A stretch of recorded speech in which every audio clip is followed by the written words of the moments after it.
ఒక సీనియర్ న్యాయవాది మీద సిద్దిపేటలో ఏఎస్ఐ చేసిన దౌర్జన్యం పట్ల కరీంనగర్ బార్ అసోసియేషన్ ఆధ్వర్యంలో కరీంనగర్ జిల్లా కోర్టు సముదాయాల ముందు నల్ల బ్యాడ్జీలు ధరించి నిరసన కార్యక్రమాన్ని నిర్వహించారు. ఈ సందర్భంగా జరిగిన కార్యక్రమంలో బార్ అసోసియేషన్ ప్రధాన కార్యదర్శి బేతి మహేందర్ రెడ్డి, కార్యవర్గ సభ్యులు బెజ్జంకి శ్రీకాంత్, సుంకే దేవికిషన్లు మాట్లాడుతూ ఒక సీనియర్ న్యాయవాది పట్ల అనుచితంగా ప్రవర్తించిన సిద్దిపేట ఏఎస్ఐ మీద చట్టపరమైన చర్యలు తీసుకోవాలంటూ డిమాండ్ చేశారు. అడ్వకేట్ మీద భోజనం చేయడం ముచ్చటేది. ఎందుకంటే అతను న్యాయపరంగా వచ్చిండు, ఇల్లీగల్గానో ఏదో రియల్ ఎస్టేట్ చేసి ఏదైనా చేసి రాలేదు. హైకోర్టు ఆర్డర్ను పట్టుకొని వచ్చిందంటే దాన్ని తిరస్కరించి అతని మీద కేసు పెట్టి అతన్ని కొట్టడం అనేది శోచనీయం. ఇటువంటి భవిష్యత్తులో జరగదు.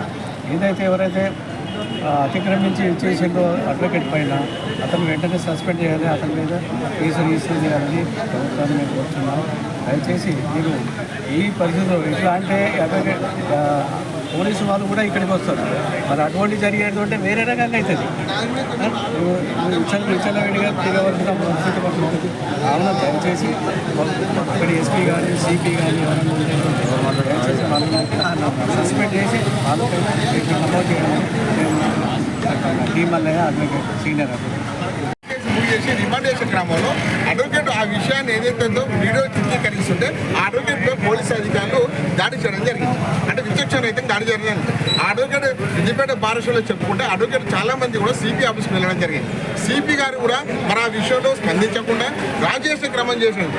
అంటే ఒక అడ్వకేట్ మీద దాడి జరిగితే మరి చర్యలు తీసుకోమని చెప్పేసి వెళ్తే అడ్వకేట్లోనే ఏదో ఒకటి సెటిల్మెంట్ చేసుకొని అనే రీతిలో అక్కడ సిపి మాట్లాడడం జరిగింది. నేను ఒకటే విషయం అడగదలుచుకున్నాను, మీ పోలీసు అధికారులు తప్పు చేస్తే వాళ్ళని విధుల నుంచి తొలగించకుండా వాళ్ళ మీద సుమోటో కేసులు బుక్ చేయకుండా మీరు పోలీసుకి ఎందుకు వర్త సలుపుతారని చెప్పి నేను సిబిఐ ప్రశ్న జరుగుతుంది.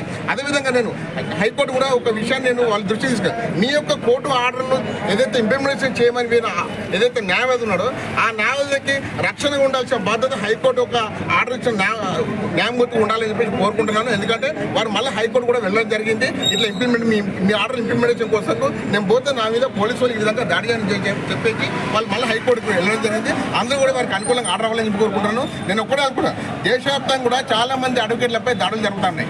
కరీంనగర్లో కూడా చాలా మంది అడ్వకేట్ల మీద తప్పుడు కేసు పెట్టడం జరిగింది. మా యొక్క జూనియర్ ఈసీ అంజలి మీద కూడా ఇక్కడ ఒక పోలీస్ అధికారి తప్పుడు కేసు పెట్టడం జరిగింది. అదేవిధంగా నా పైన కూడా గతంలో తప్పుడు కేసు పెట్టడం జరిగింది. నేను పోలీస్ అధికారులు కూడా విషయం చెప్తున్నా, మీరు కేసులు పెట్టేటప్పుడు కనీసము లీగల్ ఒపీనియన్ తీసుకోండి.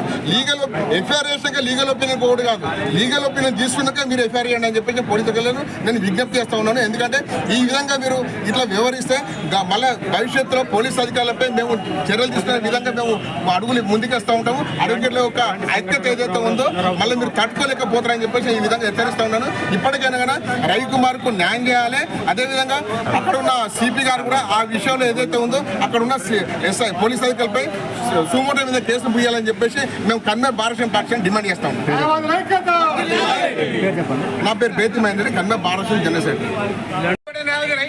దాడి చేసిన పోలీసు అధికారులు సిద్దిపేట రవికుమార్ పై దాడి చేసిన పోలీసు అధికారులు వెంటనే రవికుమార్ పై దాడి చేసిన పోలీసు అధికారులు వెంటనే సిద్దిపేటలో రవికుమార్ పై దాడి చేసిన పోలీసు అధికారులు వెంటనే V1